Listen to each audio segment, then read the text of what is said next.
2 kilometers due west of the Intercontinental Railway transfer station. Black-colored IFVs drive out of the mist, and autocannons in their turrets sweeping left and right, searching for enemies.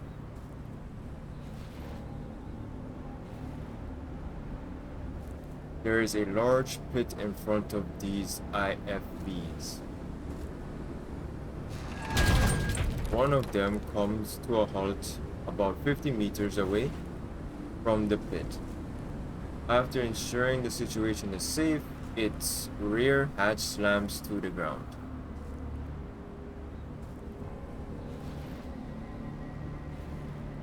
Black armored troopers cautiously dismount, turning on the powerful flashlights mounted on their weapons, and illuminating the vast, seemingly bottomless pit before them.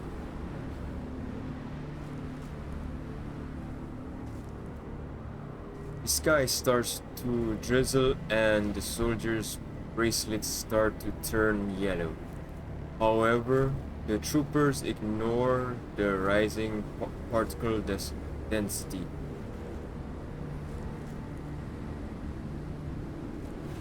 After the squad disperses and takes a formation, a red-haired woman emerges from the vehicle. She walks past the troopers and up to the pit. The troopers act like they don't see her, their guns raised as they continue watching their surroundings for danger.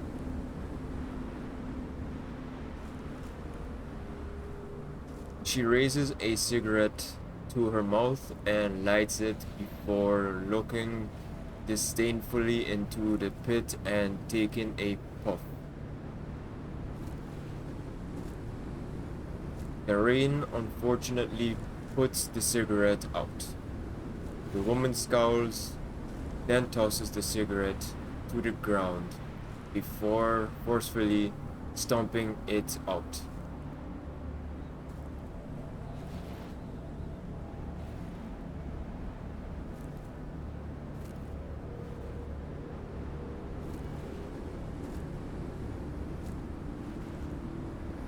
Behind her, several more IFVs drive up to the pit. Black armored troopers quickly dismount and spread out to scan their surroundings. Soon they fill up the space in front of the pit.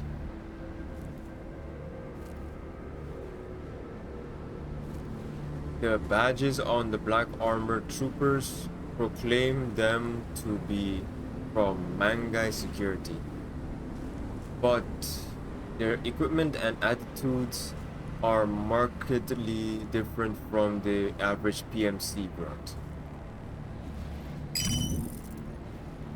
The woman changes the channel on her radio and begins giving orders.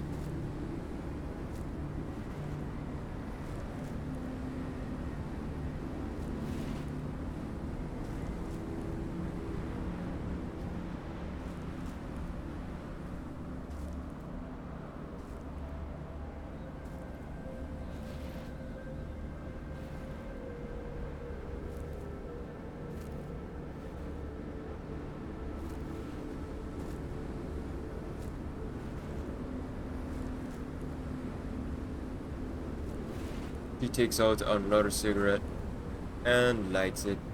After taking a puff, she pauses for a moment. Then the woman slowly exhales a cloud of smoke before giving her orders.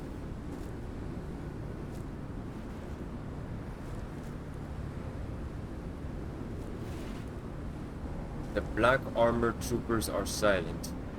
The woman gestures and 3 teams of men immediately pivot and head into the pit, while the other 2 begin establishing a defense line around them.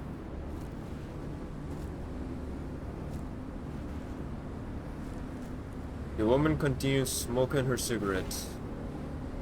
The soldiers behind her waits until she's done before walking up and asking her a question.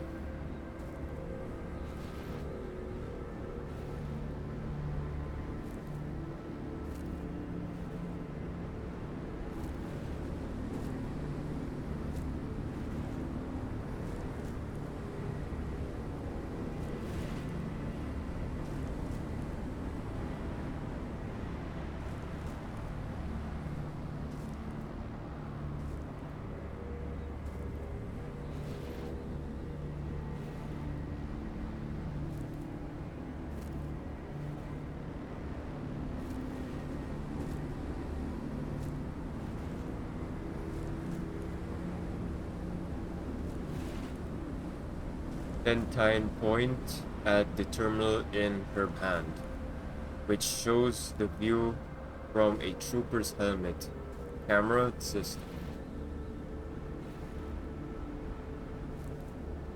She grimaces in disgust as she looks at the insignia on the wall, and she covers it up by lighting another cigarette.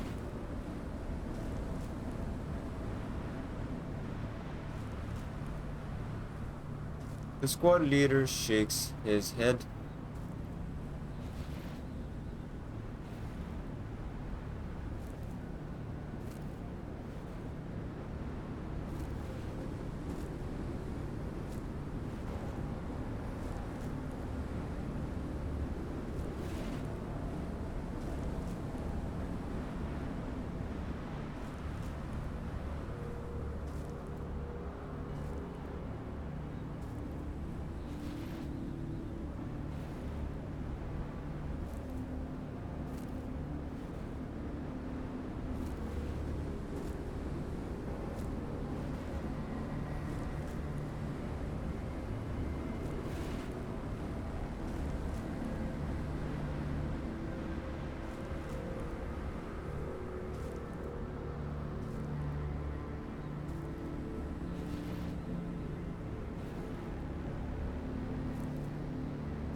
The woman suddenly laughs out loud, then cuts off her laughter by sticking a cigarette into her mouth.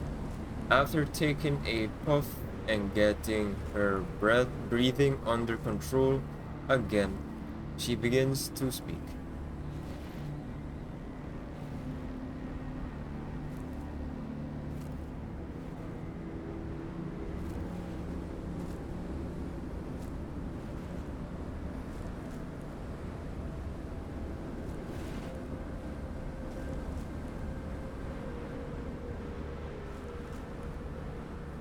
She points at the squad leader's head.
Kenny is momentarily at a loss for how to respond. Just then a voice comes in over the radio and the two of them end their chit-chat to check their terminals.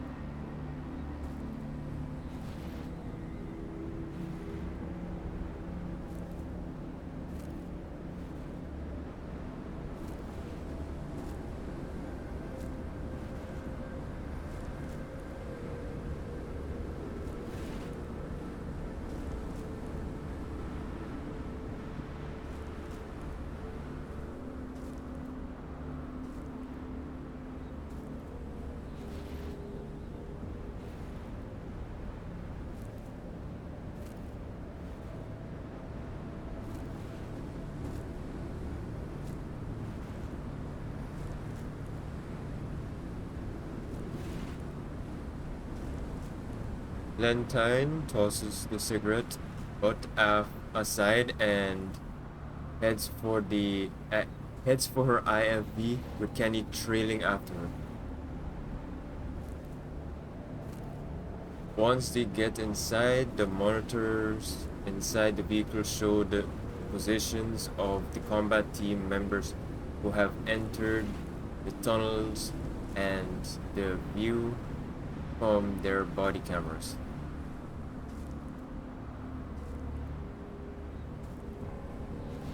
On the screen, the black armored troopers are moving from the elevator platform towards a huge smashed gate. They enter the room beyond, covering each other in a leapfrog fashion.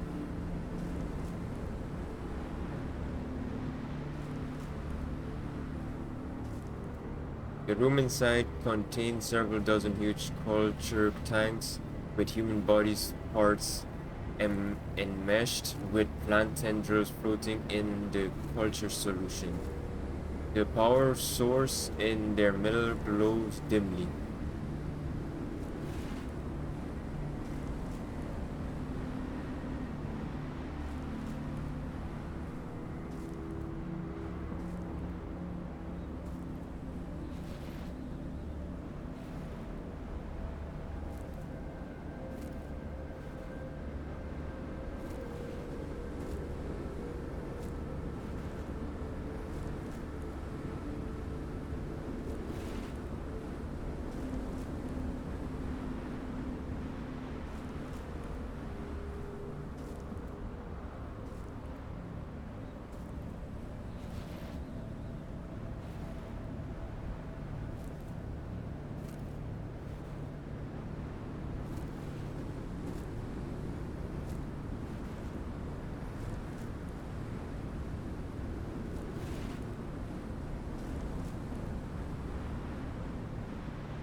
Kenny keys his radio and gives orders to the combat team.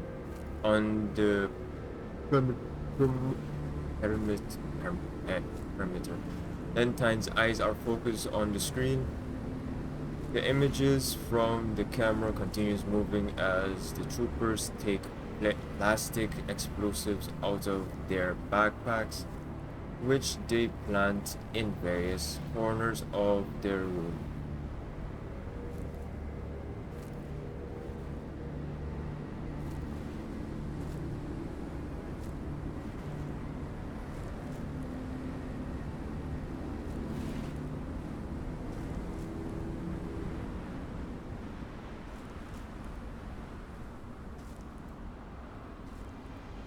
There is a shout from behind and the image shakes violently.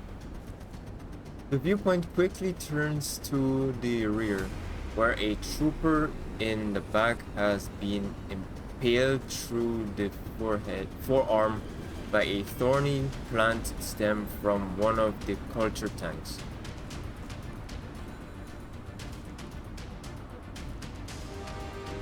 The trooper tries to escape, but its stem burrows deeper into his flesh.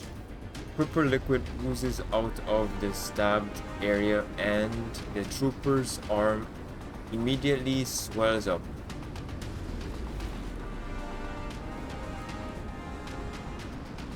The man beside him draws a knife from his waist and promptly chops off the wounded man's forearm. The stabbed soldier wails in agony, staggering back from the pain and shock. His teammates pull out a medkit and administers a styptic and painkillers. The camera view shifts to the plant that is still burrowing deeper into the severed arm. A white-colored mist sprays in front of camera. Sprays in front of camera.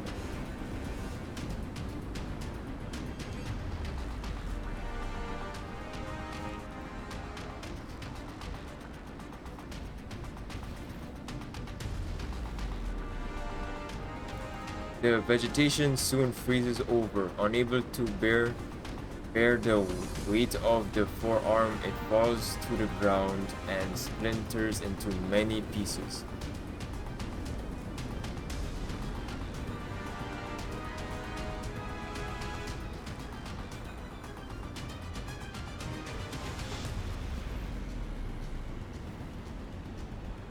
Valentine sighs and rubs her temples.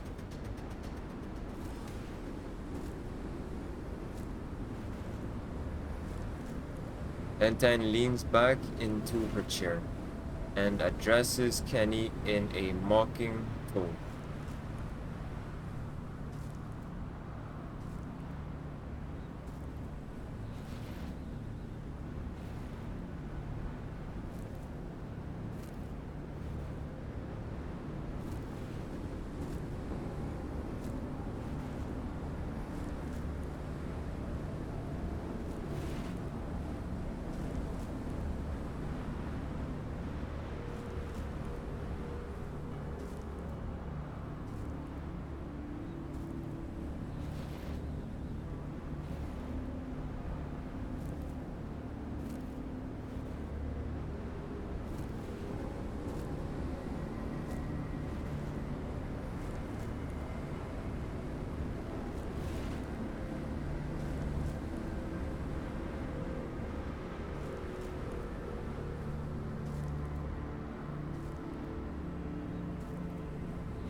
Valentine spouts to express her displeasure, but they have been through this routine so many times before that Kenny doesn't bother following up on the old gags with her.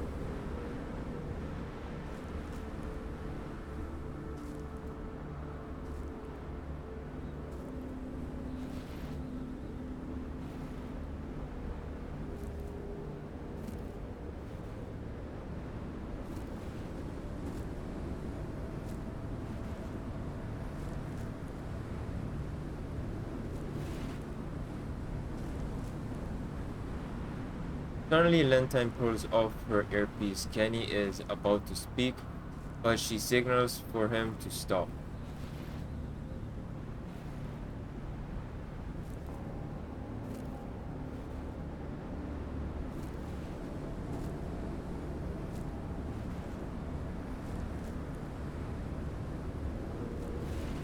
The squad leader removes his earpiece, listens carefully, then shakes his head.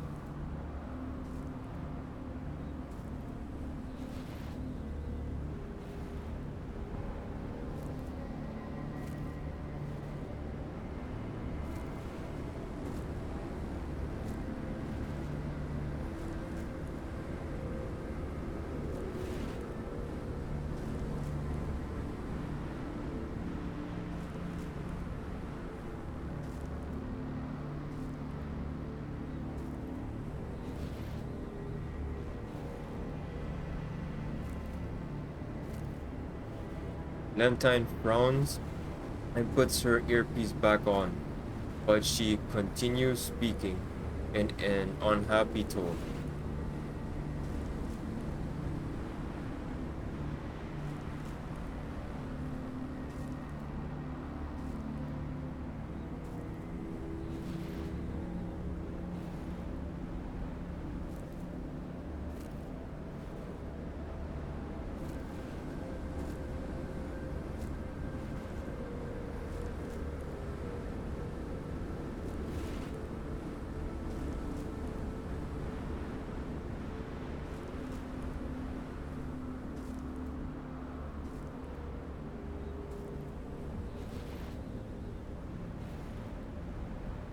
The two of them turn back to the screen, it flashes, and then its perspective changes.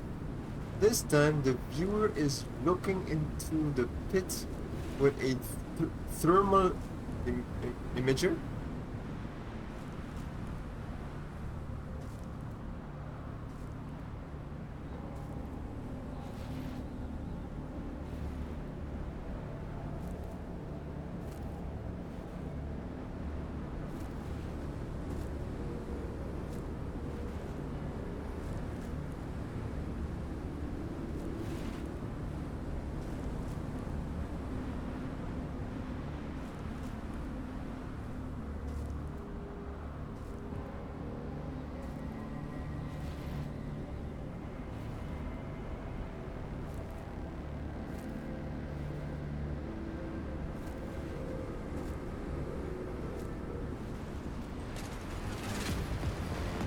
The sound of gunshots comes over the transmission, seemingly from a long distance away.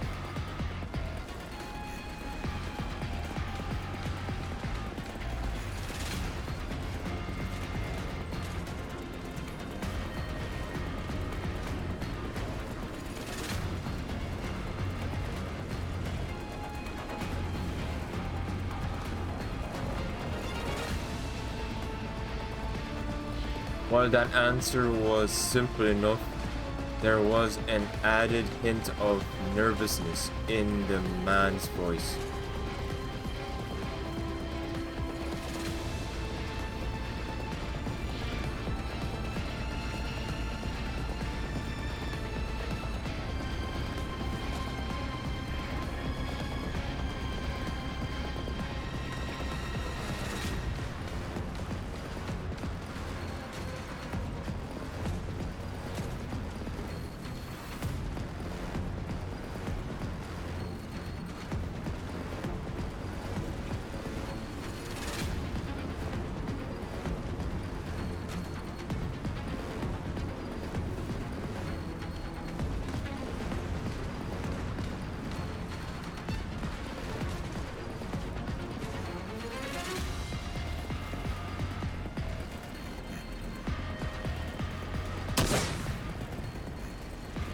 Suddenly, they hear bullets strike the exterior armor plate of the vehicles, followed by an emergency transmission over the radio.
Kenny climbs into the gunner's seat and prepares to manually control the autocannon for the attack. However, there is the sound of a crisp impact from outside the vehicle, and the gunner's monitor in front of him promptly burst into a sea of static.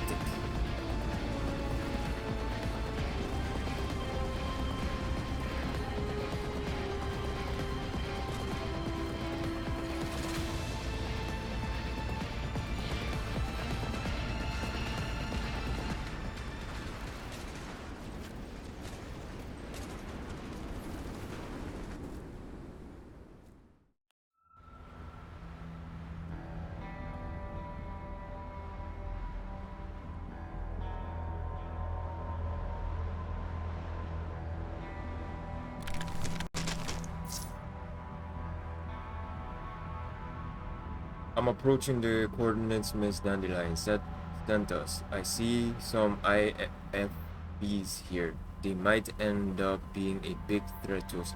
Why is that one floating?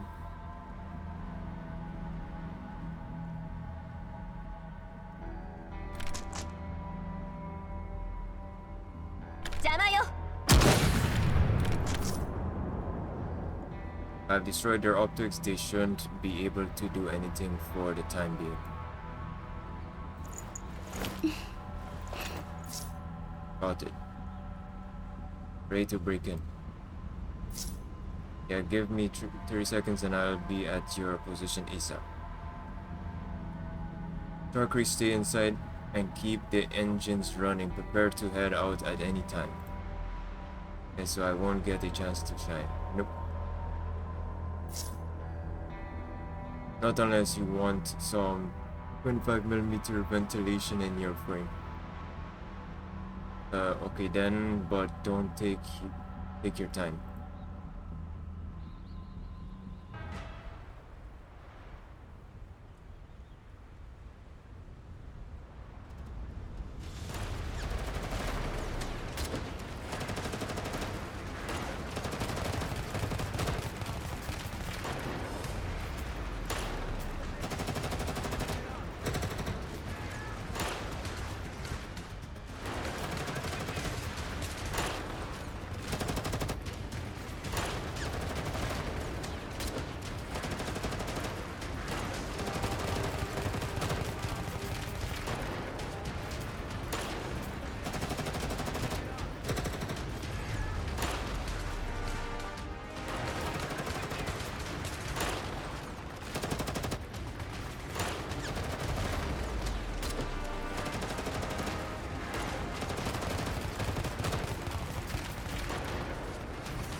Meanwhile, on the other side of the pit, how many more enemies are there?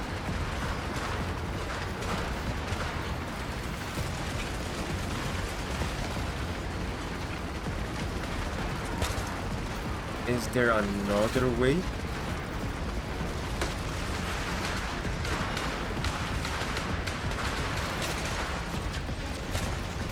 Look, I'm being serious here.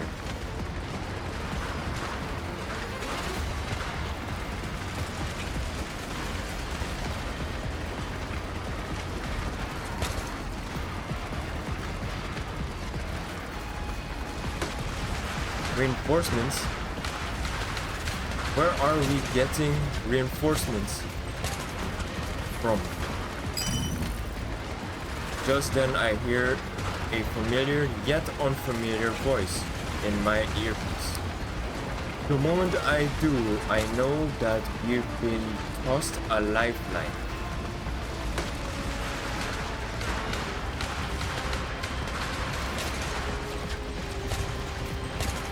Loud and clear.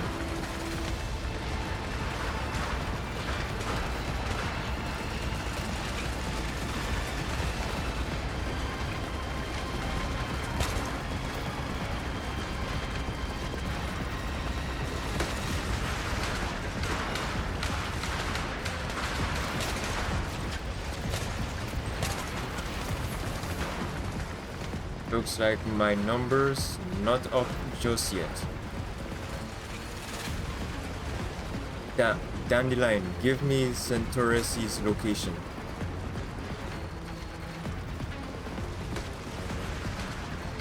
The enemy's weight of fire is massive. The sooner we're out of here, the better, considering we don't know if more enemy reinforcements will show up. I quickly glanced through the signal icons on my terminal. Centauressi and the others are approaching fast. From their position, I can count on them to help me picture the enemy. However, we'll need to take Helena back from the bosom first.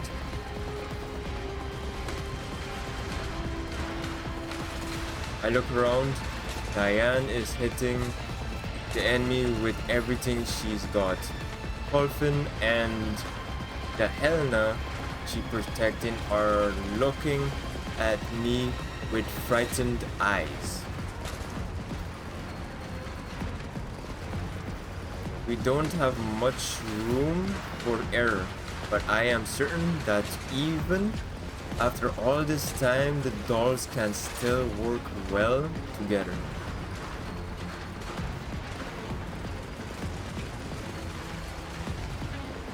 There's no more time to hesitate. I quickly decide on my next move and give my orders.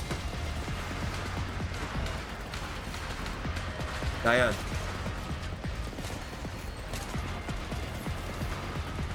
I need suppressive fire from you and Jiangzhu in that direction to draw their attention. Our reinforcements will flank them from behind and we'll break out through their location.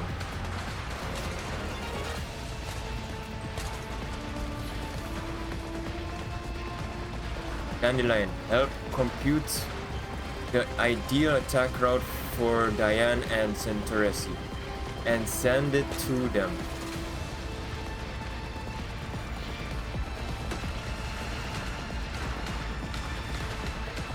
Centauressi, give me a sit rep once you get in position, then wait for my go.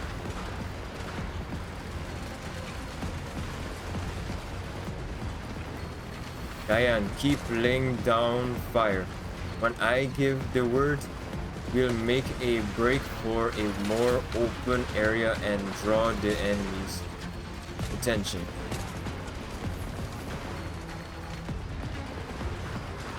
Jiangzhu, can you and your big sis put on a good show to distract them?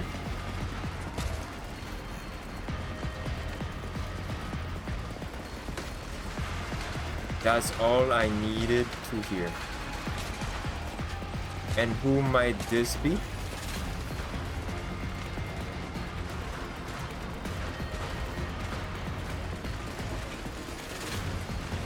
Got it. How about this? You look pretty agile, so can you help bring Helena back to us? I'll have Dandelions disable Helena's defense systems.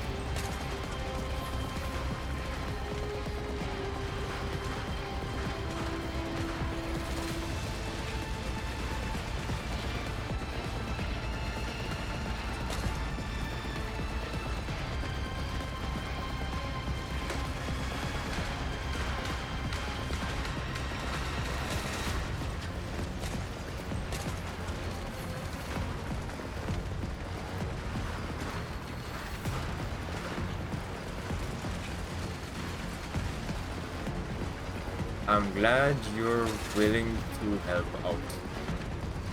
Wait for my signal.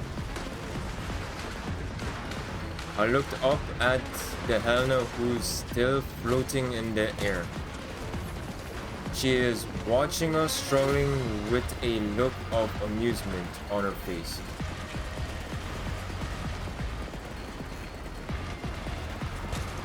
I pay her no further attention and I look down at the Helena in front of me. You're Helena too, right?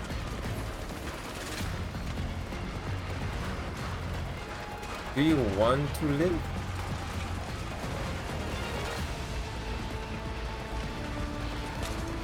I see the determination in her eyes. And then I turn to Colfin. Protect her. She's also Helena.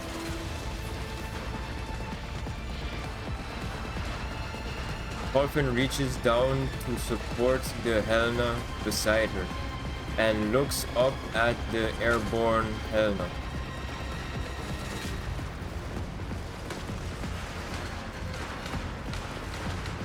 Relax, she'll be fine. Saying so, I turn to look at the hovering Dandygate. You can do it, right, Dandelion?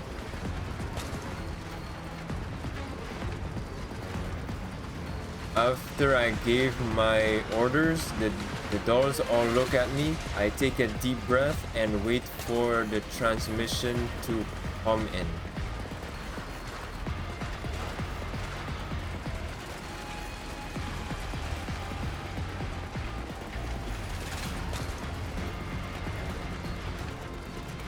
Got it. Everyone, go! Santoresi and Macchiato silently drop down onto the elevator platform and the bottom of the shaft while their black armored enemies are focused on firing in the other direction.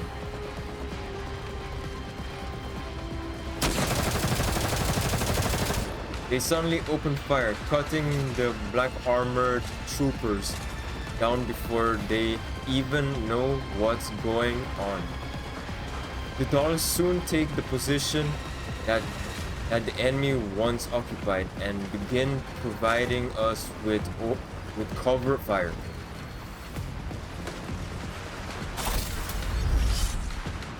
The Dandygate flies up to Helena, who seems unhappy. The spherical defense system begins to glow, but Dandelion seizes control of them before they can finish charging up.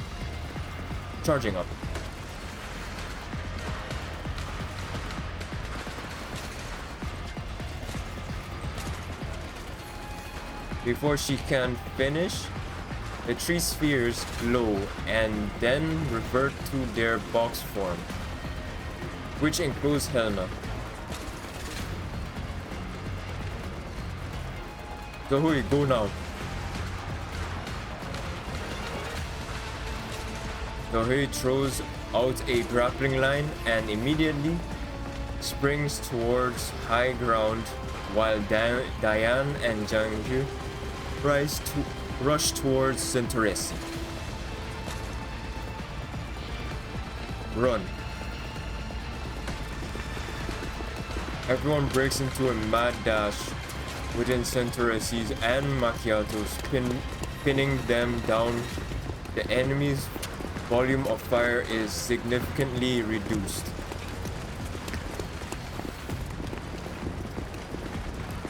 I'm running at the group's head while Colfin and Helena follow close behind me. Diane and Jiangyu bring up our rear.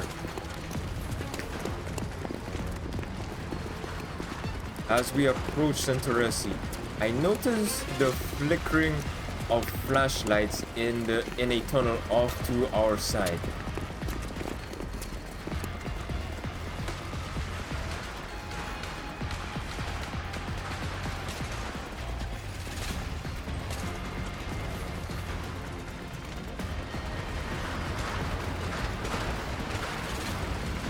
Diane and Jiangyu immediately rush to the head of the group and turn to face the enemy reinforcements.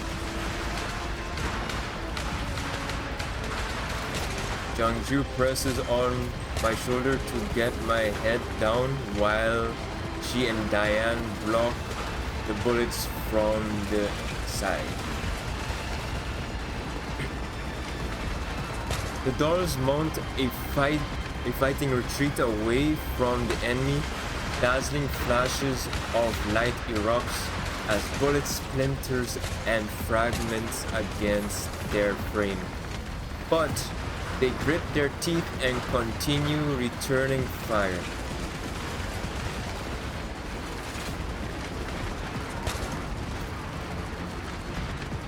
Looking up, I see Xiaohui has taken the Helena box out of the air and she is using her grappling line to rake the enemy while fire one-handed as she swings through the air, briefly throwing them back. Go now! As the enemy fire falters, we begin another sprint towards Centaures's location.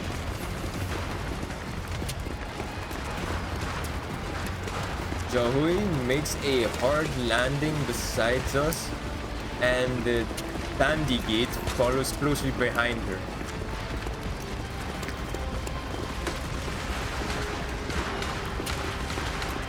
Macchiato picks up a smoke grenade from one of the black armored corpses and tosses it to Centauresi. The two of them prime their smoke grenades and throw them out.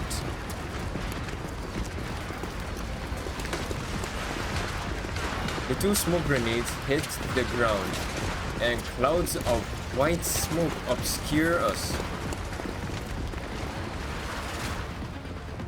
Everyone gets behind cover. Perhaps it's because they can't see us anymore. But the enemy gunfire suddenly stops. Centauresi, WA2000, thank you for your support.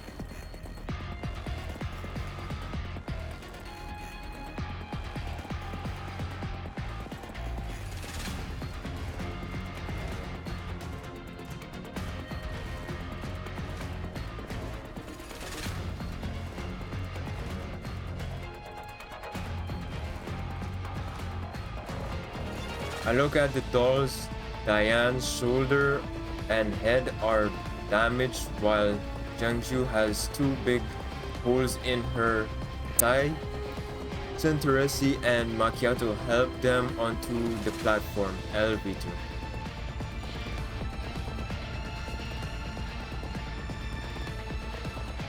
Orphan holds a panting Helena as they make their way forward, while Xiaohui struggles with dragging the heavy box on her back.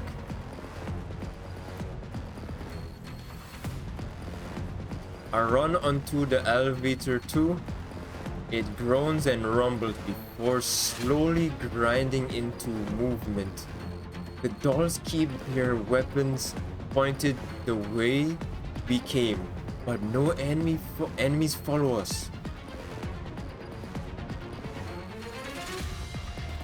The thunderous gunfire that surrounded us just now has suddenly vanished. Their surroundings are quiet except for the noise of the elevator.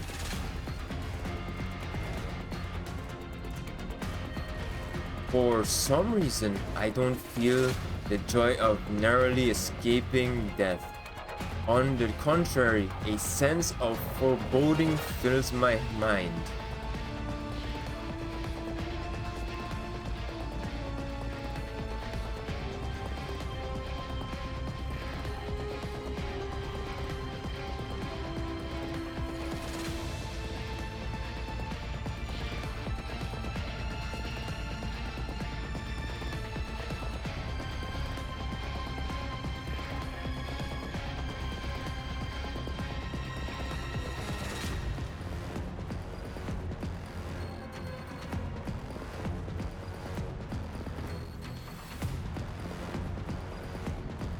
You have a vehicle outside.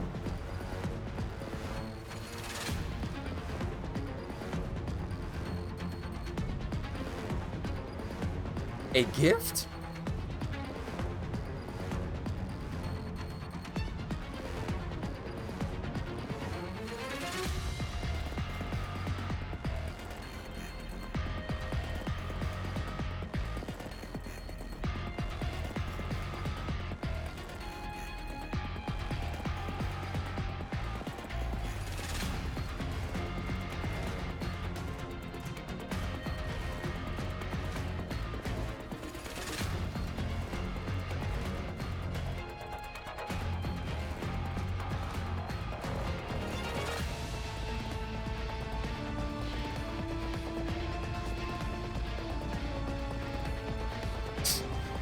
I should have known they wouldn't let us go so easily.